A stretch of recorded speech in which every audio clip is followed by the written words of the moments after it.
Oi, this is the Profanity Gnome, and I'm here to tell you that if you're under 13 years old, fuck off this video! Get the fuck off YouTube! Get your mama to get your dad's cock out of her ears and actually be a parent! This is for adults only! And for everybody else, enjoy the video.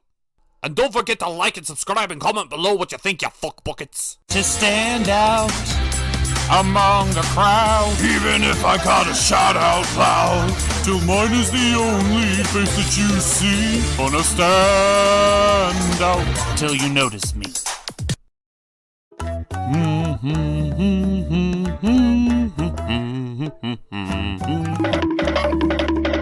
We would like these, please.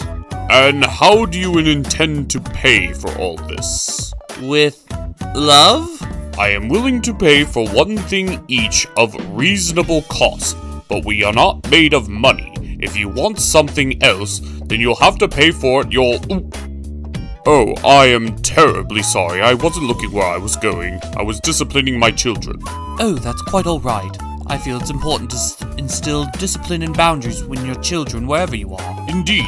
Too many children nowadays grow up without any morals, boundaries, or even personal hygiene. Exactly. That's why my Weber girl doesn't even leave the house without at least brushing her teeth and washing her hands first. Oh, it's actually kind of nice having somebody to talk to about these things. Thank you. I find that there's too many people out there who just let their kids run rampant without instilling any sense of moral high grounds. Or any dietary restrictions. I mean, have you seen the weight on some of these kids? That's why I'm even here today. I was trying to pick up some herbal tea, but unfortunately the store ran out. Well, not quite. I managed to get the last box. We could share if you wish to come over. I would actually like that. Very much so. What is happening?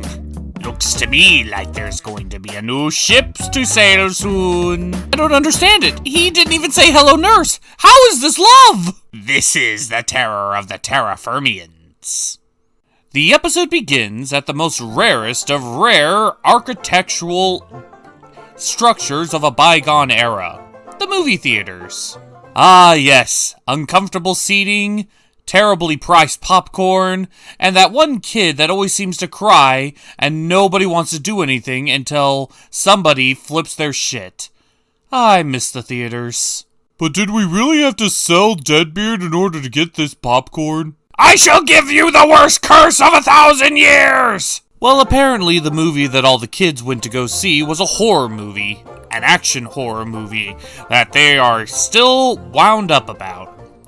But then Lena gets into a small skirmish with Mrs. Beakley because she lied about the nature of the movie, to Launchpad's dismay. Okay, I'm gonna be the one who says it. As great as this reboot actually is, the one of few things that they actually did mess up on is Launchpad. I can understand exaggerating some of his more sillier and dumber qualities, but I think they're just taking the piss with him. It is possible to make a dumb character without making them completely incompetent and a detriment to society. I mean, he's not really in the show too much, so it's not really point-blank obvious every single time. It just feels like if they had to get one character wrong, why did they have to be Launchpad? No offense. Meh. Well, the episode continues with a traditional format, with Webby and Huey arguing over what's real and what's not. With Huey saying that movies like this are just pure nonsense because mole men aren't real. Which Webby says, well, maybe they are.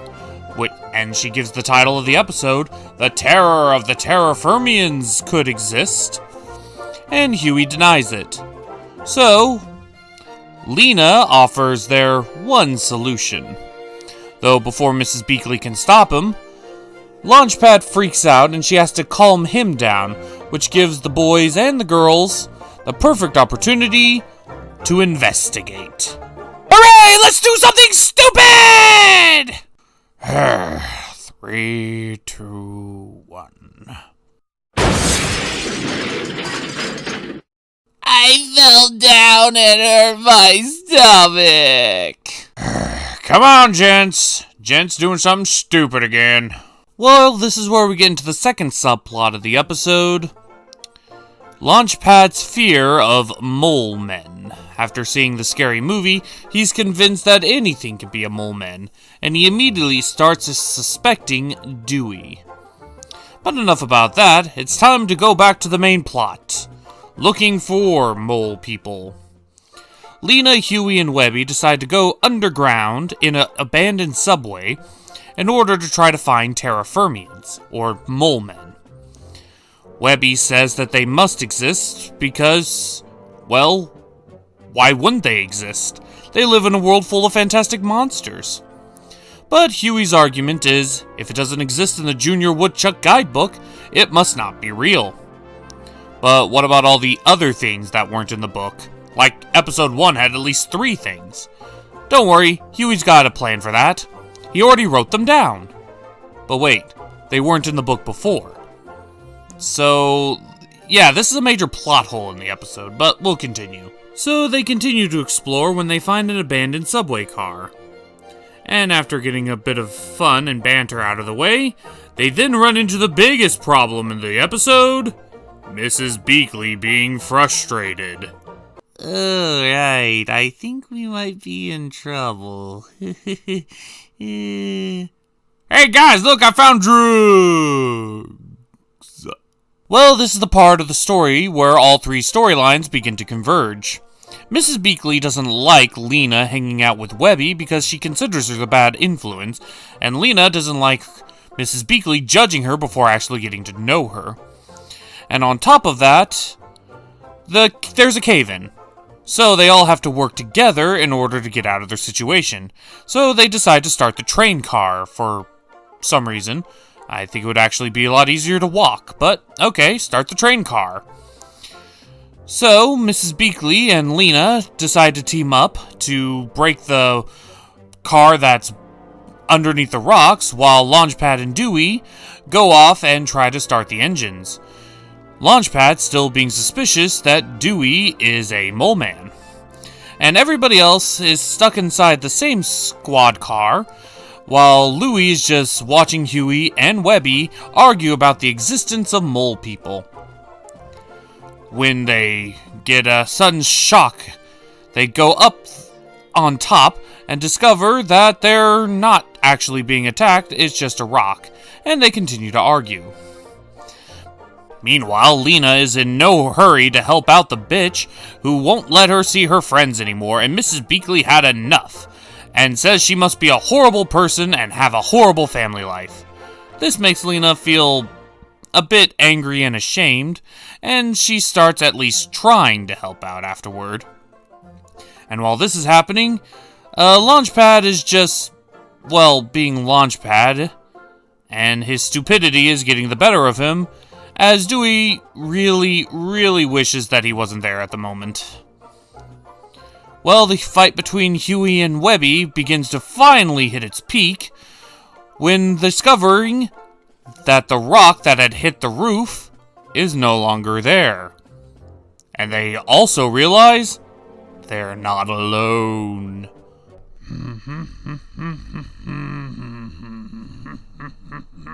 How goes the translation? Don't do that! Somebody needs to put a bell on you. I will contact you when I have an update on anything. But right now, I'm still researching. Please, back off. These hieroglyphs keep mentioning some sort of blade. But that could be anything. A spear, a dagger, a butter knife, let's see, it couldn't be. Well, everything gets shifted into overdrive when Launchpad gets the power back on. Dewey is temporarily blinded, and Launchpad sees that as confirmation that Dewey is in fact a mole man, and begins to freak out. Lena and Mrs. Beakley manage to get the subway car off just in the nick of time as Launchpad begins to start things up. But since the lights are back on, shadows are cast. But Lena doesn't want to act on the shadow's best interests just yet, as both Lena and Mrs. Beakley are left behind as the train moves forward.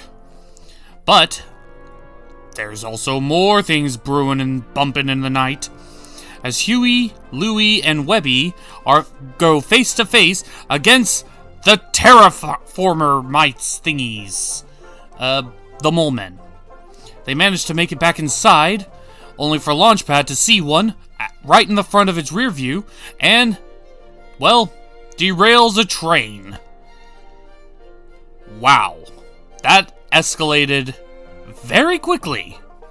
Well, in the midst of the rubble, Dewey finally confronts Launchpad's fear, telling him he's not a mole man. And when Launchpad tries to say, "Yes, you are, anyone could be a mole man," Dewey says, "Well, by that logic, you could be a mole man." And Launchpad seems to understand in his own Launchpad way, and decides they're all mole men, and they're all good. So, their story's wrapped up. Then there's Lena. As Mrs. Beakley is underneath part of the train car, the shadow wants to end her life and get rid of her. But Lena decides, instead of ending her life, to grant mercy, lifting the train car up and getting her out of danger. Which seems to hint that Mrs. Beakley might start trusting. As for Webby, Louie, and Huey, well, Huey is in a situation where it's literally do or die, as he finally reveals his deep insecurities about the unknown. If it's not in the book, then it can't be true. But Webby assures him that there's going to be many things that they don't know, and they don't have to know everything. And the whole point of this is to find out new things. And so Huey accepts her logic and is rescued, as the train car they're in is crushed under heaps of boulders. But don't worry, they make it out, and everybody is happily reunited with each other. Yay! But then came the Terra-Fermians, who, once they get into the light, they don't look so scary anymore. In fact, there's a strong resemblance between them and the ducks. So, after a bit of understanding between two differing species, the mole men decide to help them out by opening up a small gateway back to the upper world. So the ducks are able to return home, and everything's safe and sound, right? Well, there's still the issue with the shadow. She wonders why Lena didn't axe off Mrs. Beakley when she had the chance, but before she could answer, Mrs. Beakley says she was wrong about her.